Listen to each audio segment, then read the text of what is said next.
Alors, bonsoir, bienvenue à la séance du 8 juin. Donc, ce soir, on va vous demander un peu de tolérance. Nous sommes en train d'apprivoiser notre nouveau logiciel de conseil sans papier. Donc, on travaille juste à l'écran et on va essayer de faire les choses pour ne pas sauter d'étape. Donc, gênez-vous pas si jamais je m'éloigne. Je l'ai pratiqué, mais on ne sait jamais à l'intérieur de ça. Donc, on va y aller tranquillement, tout le monde ensemble, et s'assurer que tout le monde suit. Donc, dans un premier temps, juste vous dire que la séance se tient encore une fois selon les règles décrétées par le ministère de la Santé et des Services sociaux en fonction des décrets. Donc, compte tenu que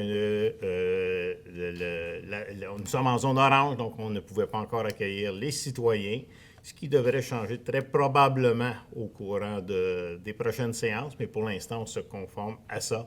Donc, juste vous dire que la séance est faite sur cette base-là, mais j'aurais besoin d'un proposeur et d'un appuyeur pour l'ouverture de l'Assemblée. Madame Rajotte, appuyée par Madame Poisson. Est-ce que tout le monde est d'accord? Nous allons débuter. Donc, nous sommes complets. À l'ordre du jour, est-ce que vous aviez des points à rajouter ou à retirer? Si ça vous convient, j'aurais besoin d'un proposeur, d'un appuyeur, s'il vous plaît. Madame Toulouse, appuyée par Monsieur Charette. Est-ce que tout le monde est d'accord? C'est adopté. Procès-verbal de la séance du 11 mai et du 14 mai. Donc, les deux procès-verbaux vous ont été déposés. Juste souligner aux gens que le 14 mai, c'est une séance extraordinaire qui avait pour but de confirmer l'embauche de notre directeur au niveau de l'occupation du territoire, M. Michel Morneau. Donc, M. Morneau est entré en fonction officiellement lundi cette semaine sur son poste. Donc, j'aurais besoin d'un proposeur, d'un appuyeur pour approuver les procès-verbaux, s'il vous plaît. Madame Rajotte, appuyée par Madame Toulouse. Est-ce que tout le monde est d'accord? C'est adopté. Nous allons maintenant au niveau des dépôts de documents. Donc, compte tenu que nous avons fait des consultations écrites dans le cadre des mesures des différents projets en urbanisme, donc, le premier concerne le certificat de dépôt pour le projet 701-50 qui regroupe les modifications qui sont pour ce qu'on appelle communément les champs Perrard. Donc, à ce niveau-là, Madame la greffière, est-ce que vous avez reçu des demandes? Non, aucun. Donc, aucune demande à ce niveau-là. Donc, le certificat va être déposé. Au point 2.2, maintenant, c'est les certificats qui concernaient les dérogations mineures sur la rue Urgel-Charette, donc les 2021-018 et 021. Est-ce que vous avez reçu des demandes à ce niveau-là? Non, aucune demande. Aucune demande, donc le rapport sera déposé au procès-verbal. Avis de motion et projet de règlement maintenant à 3.1. Donc, on en est au deuxième projet du règlement 701-50 qui consistait à modifier les zones d'urbanisation pour le projet des champs Perra. Donc, on voit à l'écran justement les différentes propositions. La trame commerciale. Oups. Juste la trame commerciale qui est dans le C229 et les différentes trames d'habitation qu'on retrouve là, sous les appellations H228, H230, 231 et 227. Et il y a aussi la zone 112, H112, excusez, qui est modifiée pour être agrandie pour donner la continuité sur le boulevard Cadieux. Et la zone P qui est existante, bien évidemment, c'est l'école Saint-Paul, donc c'est la zone publique. Donc, vous voyez les combinaisons là, de la zone H112 avec la zone H111. L'agrandissement de la zone R104 qui est la zone récréative. Donc, elle se fait à partir d'une partie du boisé, des milieux humides qui ont été identifiés et de l'ancienne emprise de la voie ferrée du Canadien national là, qui traversait jusqu'à la rue Saint-Charles. Et finalement, la zone H228 qui regroupe toute la partie qui est à l'est de la voie ferrée, donc qui longe la rue Edmour-Daou. Finalement, la zone H229 et 230, c'est la trame commerciale, comme je vous indiquais, qui, elle, va se situer au sud du boulevard Cadieux, entre le centre d'achat Ardennes qui est là et l'ancienne voie ferrée. finalement, la zone la zone H231, excusez, c'est une petite zone qui va être réservée pour des maisons. Excusez, là, j'ai un blanc de mémoire. Bougez pas que je me resitue, excusez-moi. Là. Ah oui, OK, c'est la zone, excusez, c'est la zone qui est juste à côté entre la polyvalente, ce qu'on appelle l'école secondaire, maintenant, c'est vrai, on n'appelle plus ça une polyvalente. Donc, entre l'école secondaire et l'ancienne voie ferrée, donc, c'est la petite bande de terrain qu'il y a là, qui est entre les milieux humides et le boulevard Cadieux. Donc, c'est la création de cette zone-là, H231. Ce qui complète, je crois. Alors, compte tenu de ça, j'ai besoin, là j'en suis, je suis à l'avis de motion, je crois, donc d'adopter le second projet. Donc, à ce moment-là, ça me prend un proposeur et un appuyeur, s'il vous plaît. Monsieur Dubuc, appuyé par Madame Rajotte. Est-ce que tout le monde est d'accord? Je vais m'y opposer, mais je vais juste préciser que c'est en sens que je voudrais m'enquérir d'autres informations concernant là, particulièrement la caractérisation du bois, du boisé. Et puis, comme on en a parlé un peu avant la séance, là, il y a une autre étape d'approbation. Donc, ça nous laisse du temps encore là, pour être en paix avec ma décision. Parfait. Voilà. Ça sera noté. Est-ce que pour le reste, ça va pour tout le monde? On poursuit. Le règlement, maintenant, c'est un avis de motion cette fois-ci concernant notre modification au règlement. On vient tout juste d'adopter notre politique de gestion contractuelle, mais tout récemment, le gouvernement, à travers le projet de loi 67, a modifié pour favoriser l'achat, ce qu'eux ont considéré comme de l'achat local. Donc, évidemment, vu que c'est le gouvernement provincial, c'est la province de Québec. Donc, on se devait, de notre côté, de modifier notre règlement pour s'accorder avec ça. Donc, ce qu'on va retrouver au projet, c'est que pour les soumissions qu'on va appeler de proximité, donc les gens qui sont vraiment, leur entreprise est située sur le territoire de la ville de Beauharnois, donc c'est 6 pour ceux qui sont au niveau régional, donc le régional, on parle de la MRC. Donc la MRC comprend 7 municipalités, donc les villes de Valleyfield, Beauharnois et les 5 municipalités rurales, Saint-Stanislas, Saint-Louis-de-Gonzague, Saint-Étienne-de-Beauharnois, Sainte-Martine et Saint-Urbain premier. Donc, eux auront droit à un écart de 4 pour le plus bas soumissionnaire. Et au niveau provincial, c'est un écart de 2 et qui regroupe l'ensemble des MRC voisines à celle de Beauharnois, donc le Haut-Saint-Laurent, Roussillon et Vaudreuil-Soulanges. J'ai besoin de quelqu'un pour déposer l'avis de motion, s'il vous plaît. Monsieur Savard? Donc, oui, on reviendra à une séance ultérieure pour adopter le projet en tant que tel. Ce soir, c'est l'avis de motion qui est donné à ce niveau-là. Alors, bougez pas, je déboule lentement pour ne pas rien sauter. On ne le déposera pas après? Pardon? On ne faisait pas le premier projet? Bien, avec l'avis de motion, le premier projet est déposé. Les deux sont toujours liés ensemble. Ça va? Après ça, on arrive au point 5.1. Donc, ça concerne la participation financière de la Ville de Beauharnois pour la reconstruction du tronçon cyclable qui longe le rang Sainte-Marie dans le secteur ouest. Donc, c'est la partie qui part de la 132 et qui se rend jusqu'à la halte des Hérons. Donc, c'est un investissement prévu de 1,5 million de dollars. La MRC a déjà reçu une subvention tout près de 700 000 et on demande la participation de la Ville de Beauharnois, comme c'est pour la plupart des tronçons qui ont été faits dans les milieux urbains, de 10 %. Donc, on parle d'une contribution de la Ville de Beauharnois qui serait de l'ordre de 150 000 $ pour aider à la reconstruction de ce tronçon-là qui est largement souhaité. Alors, pour ce faire, j'ai besoin d'un proposeur et d'un appuyeur, s'il vous plaît. Madame Poisson, appuyée par Monsieur Savard. Est-ce que tout le monde est d'accord?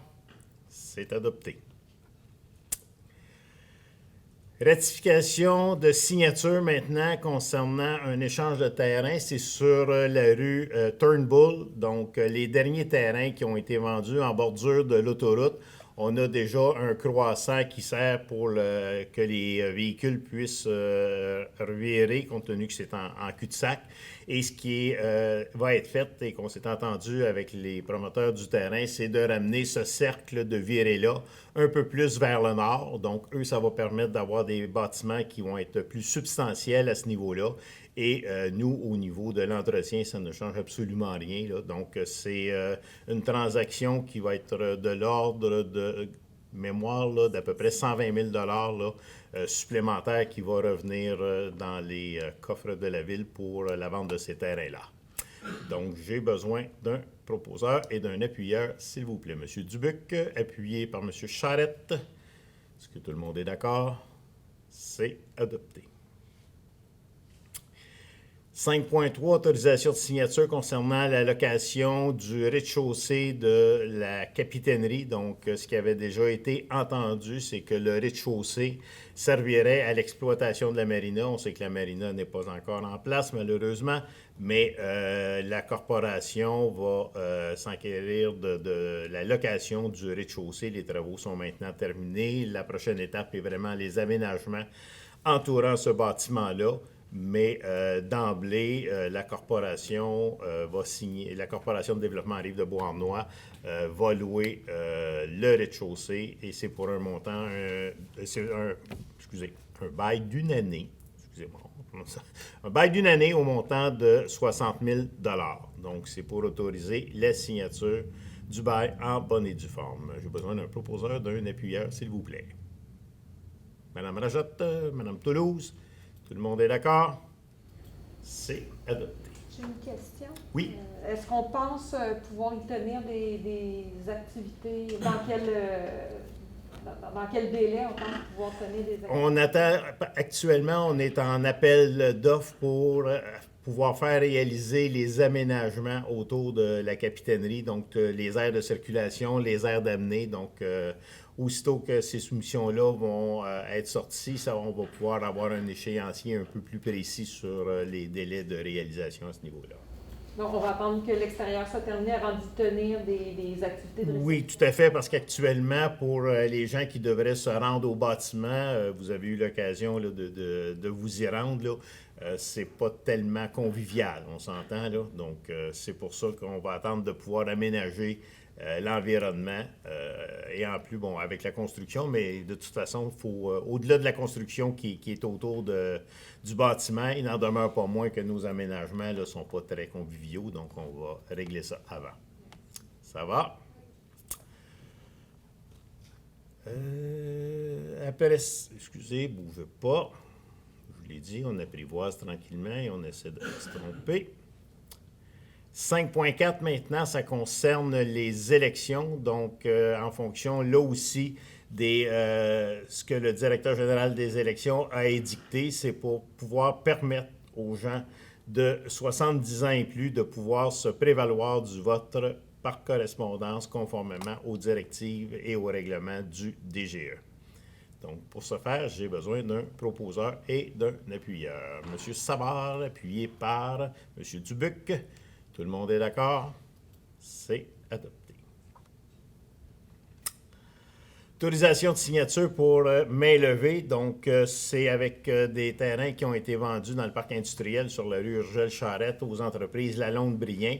Il y a déjà une partie des lots qui a été construit et qui sont même vendus, mais évidemment, il y avait une main levée à faire compte tenu que on avait des exigences au niveau de l'occupation au sol.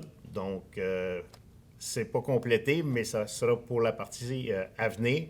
Mais évidemment, les nouveaux propriétaires ne peuvent en être tenus responsables. Donc, c'est pour être capable de faire les mains levées sur les parties qui sont vendues. Le restant des obligations demeurant aux entreprises Lalonde et Brien. Donc, pour ce faire, besoin d'un proposeur et d'un appuyeur. M. Dubuc, appuyé par M. Charette. Tout le monde est d'accord? C'est adopté. Service des ressources humaines, maintenant, c'est pour l'embauche des manœuvres temporaires pour la période estivale. Souvenez-vous qu'à la dernière assemblée, on en avait déjà embauché 2. Et c'est pour compléter l'équipe pour la période estivale. Donc, on a retenu 7 candidatures sur les 22 qui ont été reçues. Et c'est pour confirmer l'embauche de Mme Océane Hébert, M.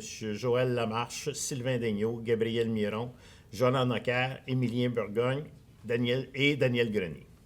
Donc, j'ai besoin d'un proposeur et d'un appuyeur, s'il vous plaît. Mme Poisson, appuyée par Mme Toulouse. Tout le monde est d'accord? C'est adopté.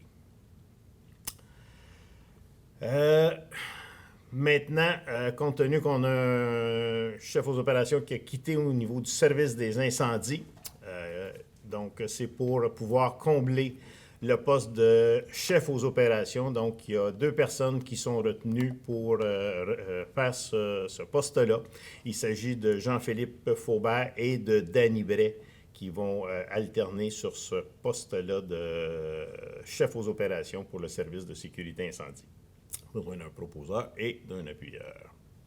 M. Dubuc, appuyé par Mme Rajotte. Tout le monde est d'accord? C'est adopté.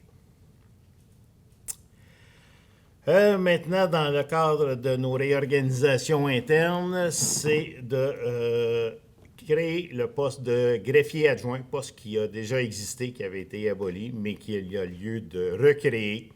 Donc, c'est pour avoir la résolution qui nous autorise à pouvoir réouvrir ce poste-là. Besoin d'un proposeur, d'un appuyeur. Mme Toulouse, M. Dubuc, tout le monde est d'accord? Et dans la même veine, pour combler ce poste-là, c'est Mme Linda Daigneault qui a été retenue, qui est déjà au service de la municipalité depuis bon nombre d'années. Donc, c'est Mme Daigneault qu'on a retenue pour aller occuper le poste en question de greffière adjointe et elle a commencé rétroactivement au 7 juin, donc hier. Proposé par Mme Rajotte, appuyé par Mme Toulouse.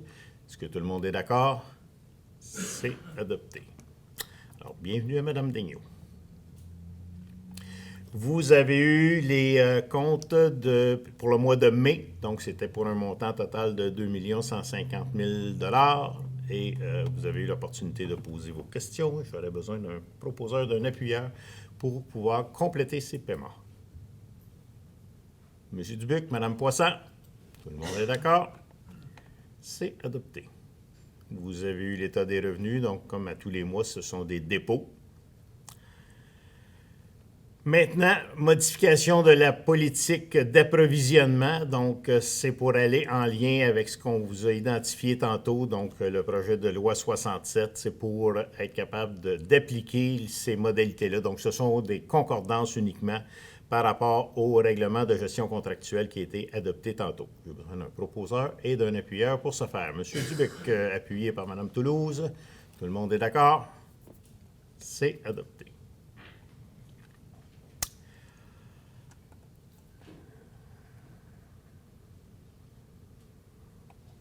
7.4, octroi de mandat. Maintenant, c'est pour, dans le cadre des défauts de paiement pour taxes municipales, on a déjà octroyé un mandat à la firme d'avocats Rancourt, Legault et Jonca. Et pour les accompagner, ils ont besoin de services de notaire. Donc, ce qui a été retenu, c'est les notaires Pépin et Monpetit pour les accompagner dans cette procédure-là. Donc, j'ai besoin d'un proposeur, d'un appuyeur pour leur confier le mandat. M. Savard, appuyé par Mme Rajotte. Tout le monde est d'accord? C'est adopté. Adjudication de contrat maintenant pour la fourniture pour un tracteur pour déneiger nos trottoirs. Donc, nous avons été en appel de proposition encore à ce niveau-là. Depuis 2 ans, on a 2 tracteurs qui commençaient à montrer des signes de fatigue assez aigus. Donc, on est retourné en soumission. C'est la firme Brosseau-Lamar qui a été retenue au montant de 104 725 $, plus les taxes, évidemment, qui va être financé à même le fonds de roulement et on va pouvoir continuer d'entretenir nos trottoirs l'hiver prochain. On a un proposeur, d'un appuyeur. Mme Rajotte, appuyée par M. Dubuc. Tout le monde est d'accord? C'est adopté. On continue dans la lignée des véhicules. Maintenant, c'est au niveau des travaux publics. Donc, on avait besoin de véhicules pour être capable de continuer à faire notre mission. Donc, c'est des camionnettes 4x4 qui ont été retenues et suite à l'appel d'offres avec déjà donc l'approvisionnement. Excusez, je déteste les acronymes et je veux vous le donner comme il faut. Le Centre d'acquisition gouvernementale, merci. Oui, Centre d'acquisition gouvernementale, donc nous avons été en soumission avec eux et ce qui a été retenu pour nos besoins, c'est une camionnette Silverado 3500, donc au montant de 52 508 $. Donc, j'ai besoin d'un proposeur et d'un appuyeur pour qu'on puisse procéder à l'achat en bonne et due forme. Madame Poisson, appuyée par M. Dubuc. Tout le monde est d'accord? C'est adopté. On a aussi un véhicule à remplacer du côté des services des incendies. Donc, on avait un véhicule Equinox là, qui lui aussi commençait à avoir quand même passablement d'âge. Donc, il va être remplacé cette fois-ci par un véhicule, un Chevrolet de modèle Tahoe. Donc, équipé pour les services de police comme tel, donc pour notre service d'incendie. Et j'ai besoin d'un proposeur et d'un appuyeur pour procéder à l'achat qui a été fait aussi avec le Centre d'acquisition gouvernementale. Madame Toulouse, appuyée par Madame Rajette. Tout le monde est d'accord? C'est adopté.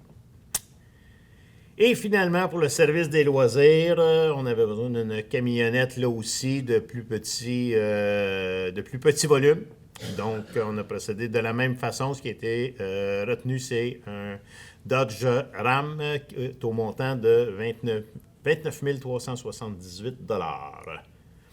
Donc, j'ai besoin d'un proposeur et d'un appuyeur, s'il vous plaît. Monsieur Dubuc, Madame Poisson, tout le monde est d'accord? C'est adopté.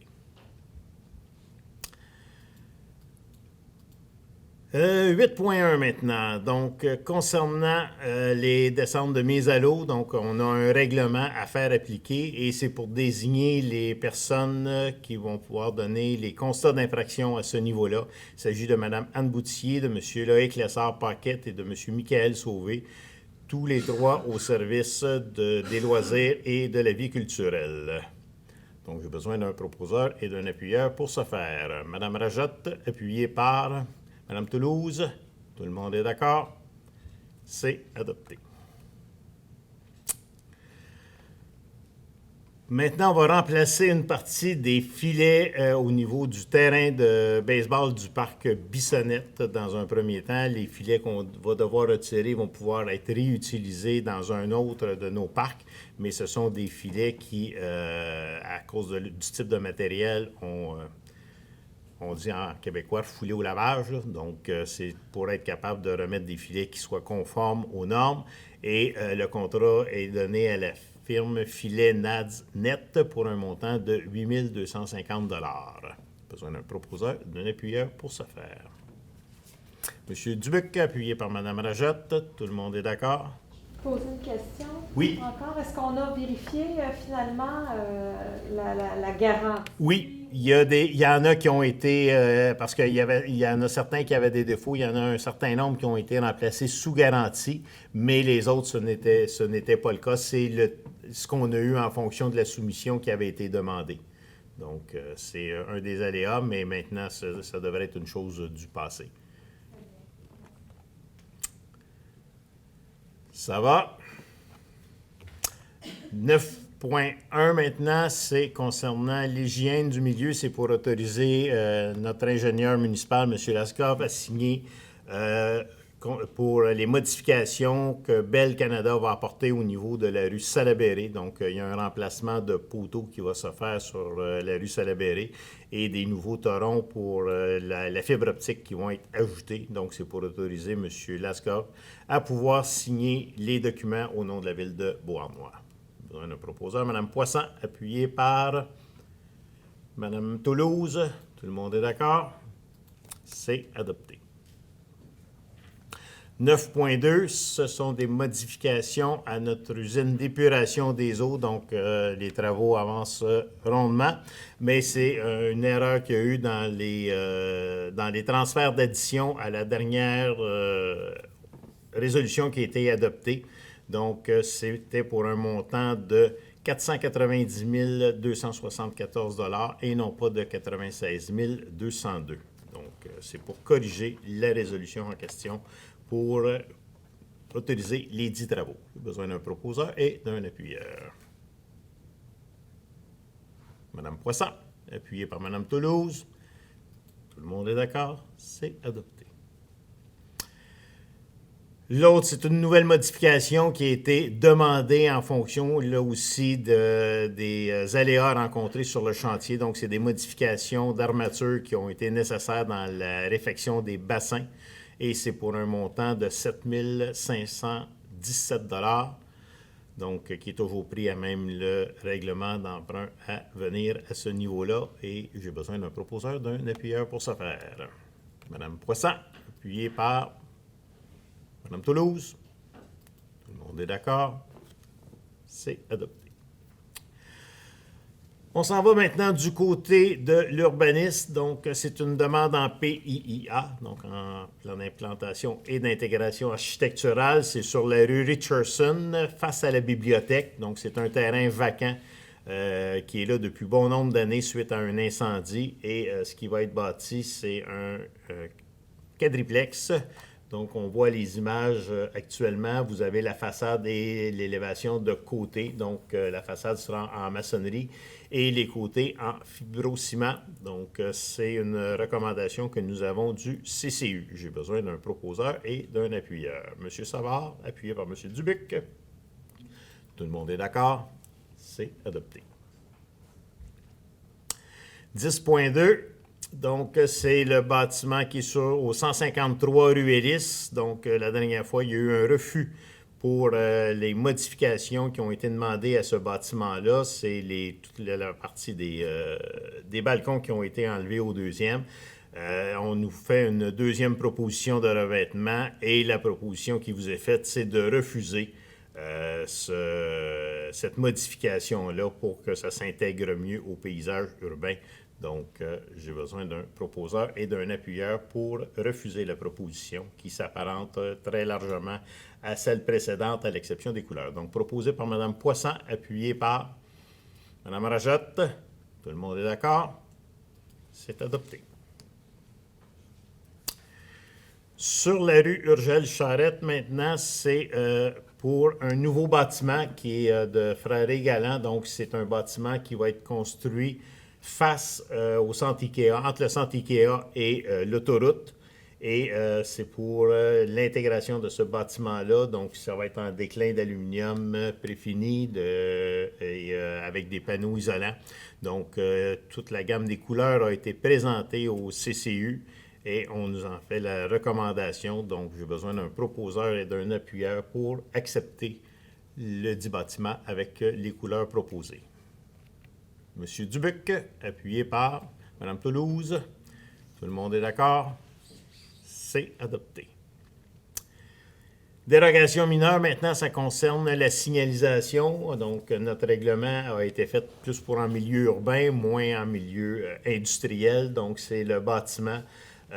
Justement, tantôt, on parlait de Lalonde-Brien. Donc, c'est un des bâtiments qui a été érigé l'an passé, qui a été vendu. Et c'est pour que la compagnie CCN puisse appliquer justement son enseigne sur le bâtiment en question et qui va dépasser de 50%, si ma mémoire est bonne, notre norme actuelle. Mais, comme vous dites, elle n'a pas été prévue en ce sens-là. Et nous en avons une recommandation. Nous avons un proposeur, d'un appuyeur, s'il vous plaît. M. Savard, appuyé par M. Dubuc. Tout le monde est d'accord? C'est adopté. Et finalement, la dernière dérogation concerne le bâtiment qu'on a vu tantôt de Frère-Galant. Et c'est pour faire en sorte que plutôt que les débarcadères soient du côté de l'autoroute, que les débarcadères soient du côté de la rue Urgel-Charrette et qu'on retrouve plutôt une façade du côté de l'autoroute, ce qui va être beaucoup plus, et c'était un des souhaits qu'on avait au niveau des différents bâtiments qui étaient pour être érigés le long de l'autoroute. C'est d'ailleurs ce qu'on a fait avec les autres bâtiments qui sont là, que ce soit Transport Louis Pouliot ou la Londe-Brien, de leur donner quand même des allures de façade. Et c'est ce que Frédéric Galland nous propose, mais évidemment, ça demande une dérogation mineure en ce sens, mais qui faisait vraiment l'acceptation de tout le monde. Donc, j'ai besoin d'un proposeur, d'un appuyeur. Par contre, pour ce faire, Mme Poisson, appuyée par Mme Toulouse. Tout le monde est d'accord? C'est adopté. C'est ce qui complète, si je suis bien. Tout à fait. Donc, on en arrive à la période de communication des membres du Conseil. Donc, je vous laisse la pause dans un premier temps. Madame Toulouse, oui. Oui, deux choses. La première chose que je voudrais mentionner, qu'il y a une bonne nouvelle. La compagnie EXO a confirmé que la modification du trajet d'autobus urbain dans le secteur ouest sera mise en place à compter du 14 juin 2021. Fait que bravo à tous les collaborateurs pour ce dossier. D'ailleurs, il y a une communication qui va sortir en ce sens-là. J'ai vu passer un courriel tantôt sur la fin de l'après-midi. Je vais vous le transférer et les communications vont suivre là, en bonne et due forme. La deuxième chose que je veux mentionner, je vous annonce officiellement que je vais solliciter un troisième mandat dans le secteur du district 6, secteur ouest. Puis au cours des prochains mois, je vous sortirai un petit programme en temps et lieu. On ne fera pas de tribune électorale ici, Non. mais c'est correct que vous annonciez votre mise en candidature. C'est tout à fait correct, Mme Toulouse. Parfait, merci. Autre chose? Non, c'est tout pour moi. Mme Rajat? Oui, pour faire suite avec Mme Toulouse, on va parler d'Exo aussi. Pour ma part, comme vous le savez, l'autobus ne pouvait plus tourner sur la rue Théoret. Donc, la solution avait été rue Laurier pour revenir sur la rue sur la 132. Mais lors des discussions, suggestions avec les citoyens de la rue Laurier, la ville passera de 40 km à 30 km dans la rue. Et aussi, vous verrez sur les panneaux de stationnement, des fences de stationnement, il y aura moins de restrictions pour l'interdiction de stationnement. Alors, les panneaux sont en marche. On souhaite que ce soit fait le plus tôt possible. Et aussi, avec M. le maire, nous sommes encore en train de regarder pour continuer d'avoir d'autres alternatives.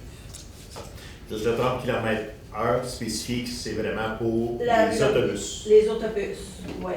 Mais effectivement, si c'est pour l'autobus, les gens vont quand même prendre. Souvent, ils ne regardent pas si c'est juste pour l'autobus. Puis on souhaite que les citoyens soient plus courtois. La prudence est toujours de mise. Et voilà.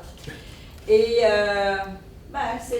c'est encore moi aussi. Je vous annonce que je présente ma candidature aux élections du mois de novembre, secteur 1, les îles de la paix.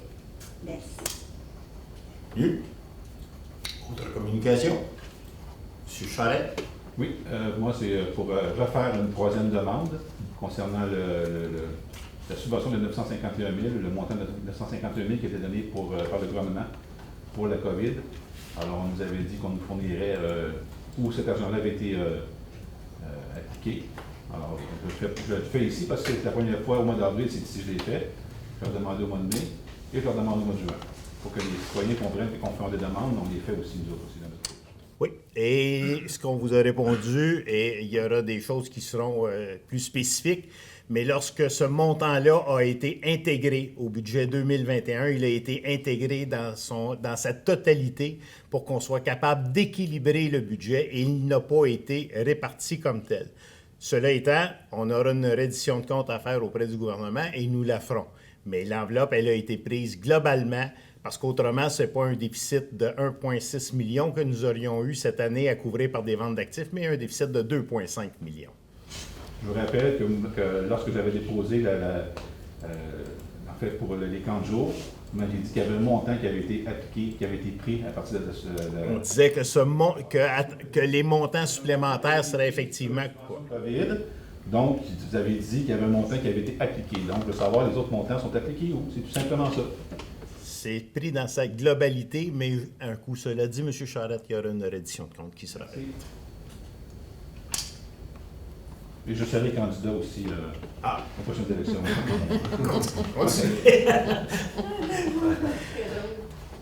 Alors, est-ce qu'il y a d'autres... Oui, Mme Oui, Poisson. je vais prendre la balle au bon parce que, en fait, moi, je voulais encourager les gens qui ont envie de se présenter aux élections, ben, de le faire. Puis il y a des campagnes qui permettent de prendre l'information, de savoir vraiment ce qu'est le rôle.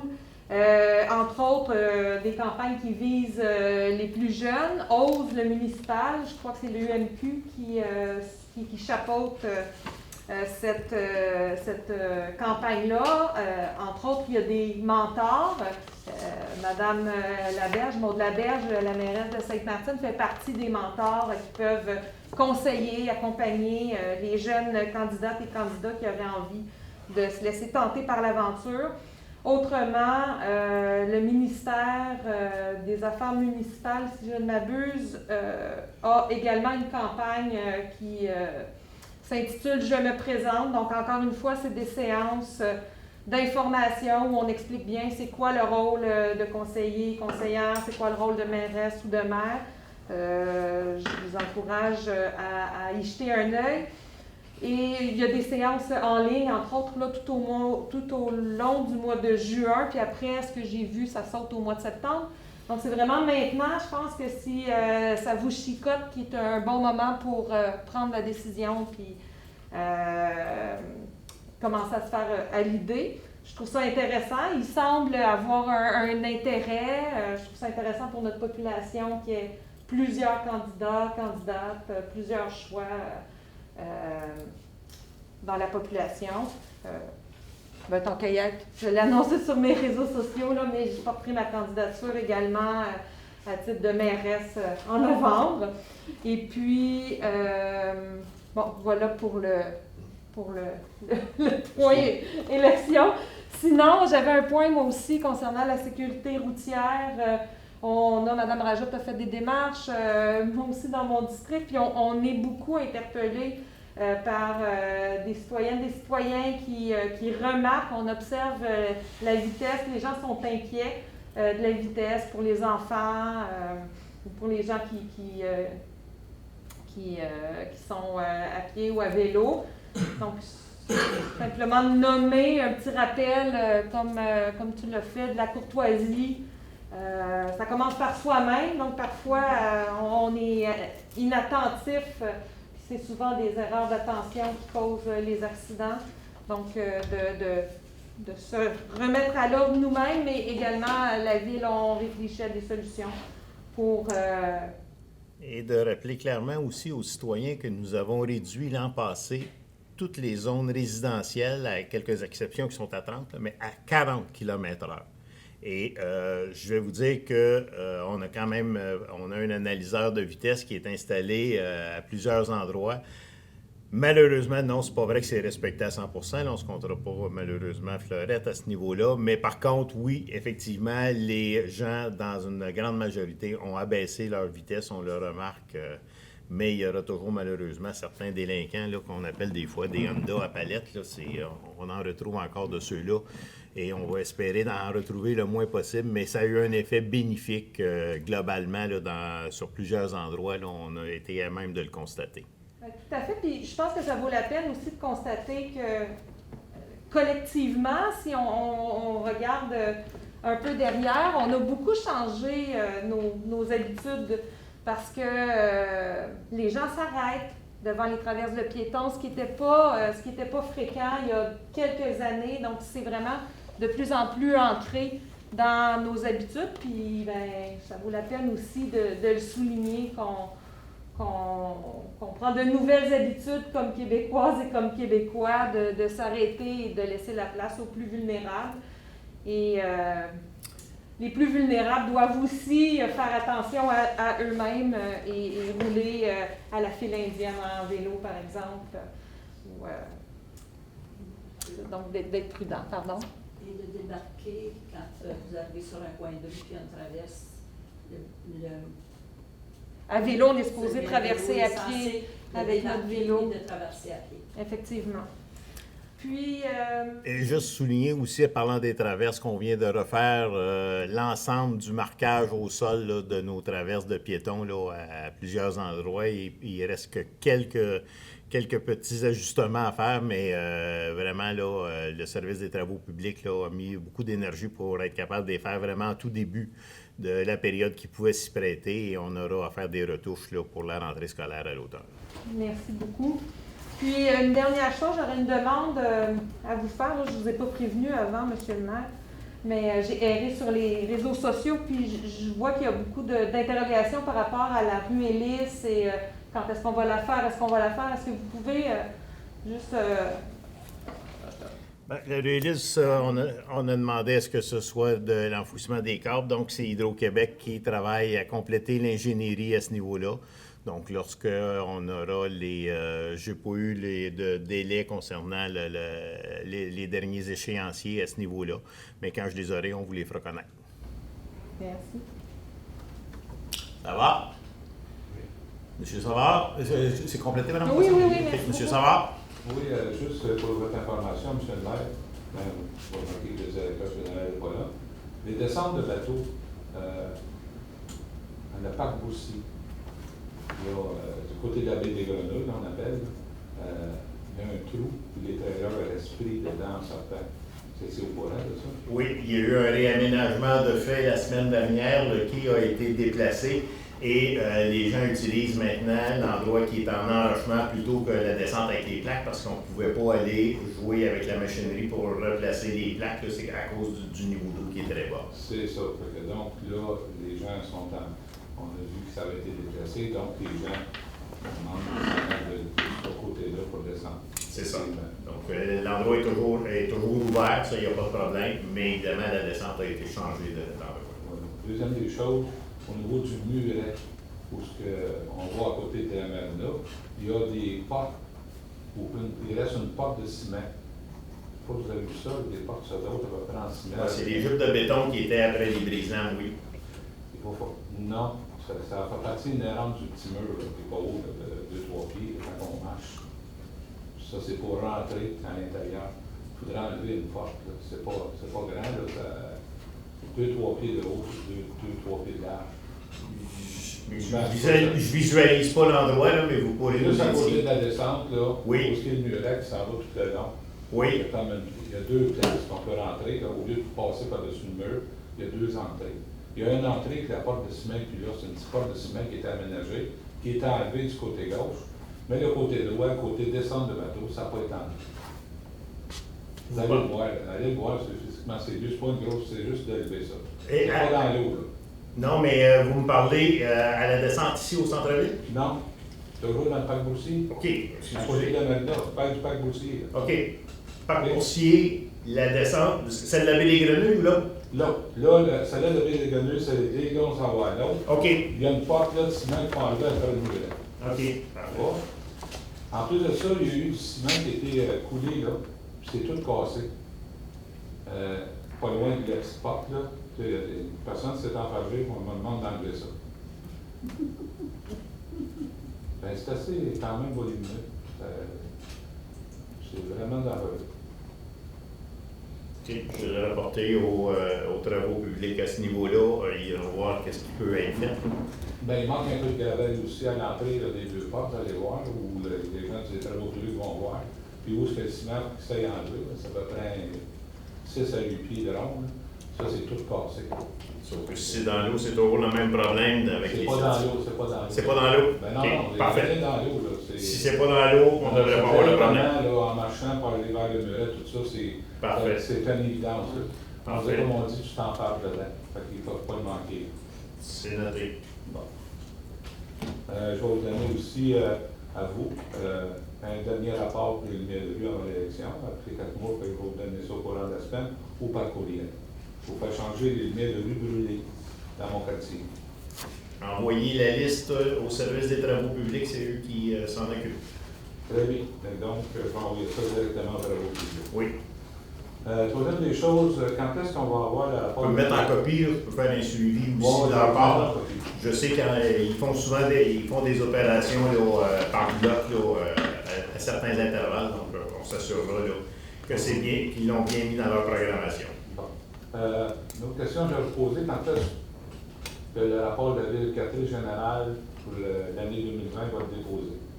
Ça devrait être à l'Assemblée du 17 août.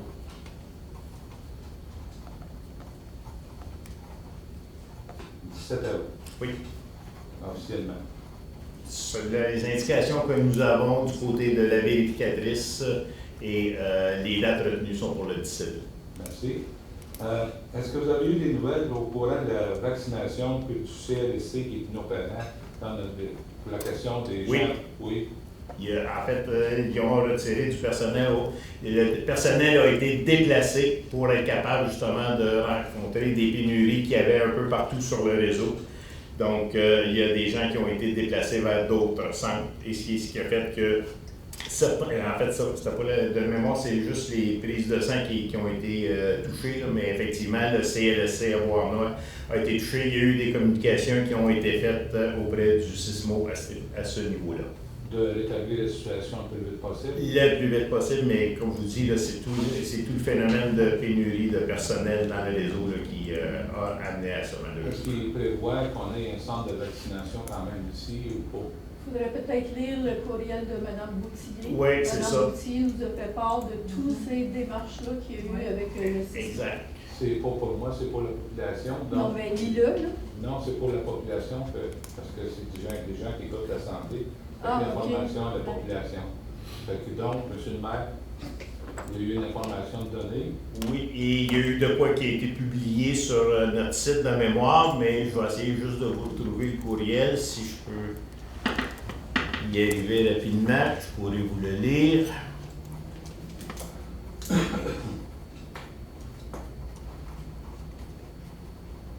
Ça fait quand même un certain temps qu'il a été fait. Alors oui, la réponse est du 31 mai. Donc, le service de prélèvement a été suspendu temporairement puisque les infirmières sont délestées dans les centres de dépistage et de vaccination. Il y a eu une rencontre justement de suivi avec le SISMO à ce niveau-là et on attend un retour à la normale dès que le personnel va être disponible. Merci, M. le maire.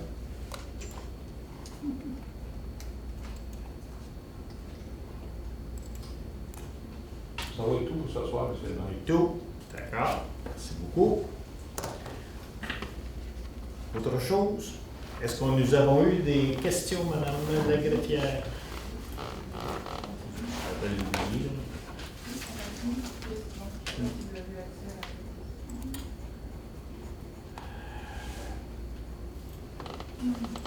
Bougez pas, je vais essayer de trouver la question sur notre... Sinon, je vais la question. Je peux vous la dire. Oui, allez-y, allez-y. Donc, c'est une question de Pierre-Luc Lemieux. Donc, bonjour à tous. Suivant les refoulements majeurs du 11 juillet 2019, la nécessité d'une réflexion du réseau d'égouts et la création d'un réseau d'eau pluviale a été mise en lumière. J'aimerais savoir où en est le projet. Avez-vous des dates à nous fournir et qu'est-ce qui a été fait à ce jour pour éviter de revivre ce genre d'événement? Alors, oui, il y a des réflexions qui sont en cours actuellement, particulièrement sur la rue Morel. Donc, c'est une rue qui avait été assez lourdement touchée. Donc, la rue Morel, vous avez vu, depuis le début de la semaine, il y a une réflexion majeure qui est en cours. Donc, le réseau pluvial sera séparé du réseau sanitaire et des conduites neuves seront installées à la longueur de la rue. Et on va continuer à en faire au fur et à mesure qu'on va pouvoir aussi recevoir des subventions pour être capable de réaliser l'ensemble de nos travaux. Mais c'est des travaux qui sont entamés. Donc, il y a une sous-question. En rapport au réseau d'égouts, eau pluviale aqueduc. Est-ce que la multiplication de nouvelles constructions multilogements comme celle de la rue Morel vient fragiliser les infrastructures en place? Je pense que j'ai répondu dans... On pouvait à cette question, je pense que j'y ai répondu dans la première. Donc, ceci clôt en fait les questions reçues au greffe. Excellent. Alors, s'il n'y a pas d'autres points, j'aurais besoin d'un proposeur. Oups. Oh, ben oui. Excusez, ben oui. Excusez, je me disais depuis tantôt, je dis, il me semble que j'avais de quoi, puis bon. Alors, vous dire que vendredi dernier, on a reçu de la grande visite au Sportplex qui est situé à Châteauguay. La ministre des Loisirs était là, Madame Isabelle, oui, excusez, juste comme je voulais le mentionner. On avait aussi le ministre délégué pour la région de la Montérégie, M. Simon-Jean Barrette. Il y avait aussi Mme Brenda Shanahan, qui est la députée fédérale du comté de Châteauguay. Il y avait aussi présent là, l'attaché de M. Claude Reid, M. Montreuil, qui était là. Il y avait aussi Annie-Chantal Chassé de Châteauguay aussi, qui était là comme députée. Et Joël Etier, évidemment, notre directrice générale. Et c'était pour annoncer que le gouvernement fédéral et provincial, unis ensemble, a avancé une subvention de 14 millions pour qu'on puisse réaliser un complexe aquatique intérieur. Donc, c'est un projet qui avait déjà été prévu à travers la régie Beauchâteau. Donc, le complexe aquatique intérieur, c'est pas juste des corridors de nage, c'est vraiment un endroit pour les familles avec des jeux aquatiques qui vont être là. Donc, on parle de toboggans, de jeux d'eau qui vont être à l'intérieur de ce complexe-là. Donc, c'était la bonne nouvelle vendredi dernier à ce niveau-là. Donc, c'est des investissements majeurs qui sont à venir et qui vont compléter l'installation comme telle du Sportplex. Et par la suite, il nous restera à réaliser la base de plein air sur l'ancien terrain du terrain de golf Beauchâteau. Mais c'est une bonne nouvelle. On est en train actuellement, on avait déjà un programme fonctionnel et technique qui avait déjà été présenté. Et là, on se lance vraiment dans les plans d'architecture et d'ingénierie du bâtiment. Et on vise une mise en service en 2024. Donc, c'était la bonne nouvelle de vendredi dernier. Est-ce qu'il y en a d'autres là, que je... Ça complète et les annonces et la période de questions. Donc, j'ai besoin d'un proposeur, d'un appuyeur pour la levée de l'Assemblée. Madame Rajette, appuyée par Madame Poisson. Tout le monde est d'accord? C'est adopté. Merci beaucoup. On se revoit le 6 juillet. Si ma mémoire est bonne, ne bougez pas, donnez-moi juste une seconde. C'est ça, le 6 juillet. Donc, on va devancer l'Assemblée de juillet. Ben, bon, pas la devance, elle était déjà annoncée pour le 6 juillet, mais on va essayer de se donner une petite période de répit entre celle du mois de juillet et du mois d'août. Donc, rendez-vous le 6 juillet prochain, ici même. Merci beaucoup.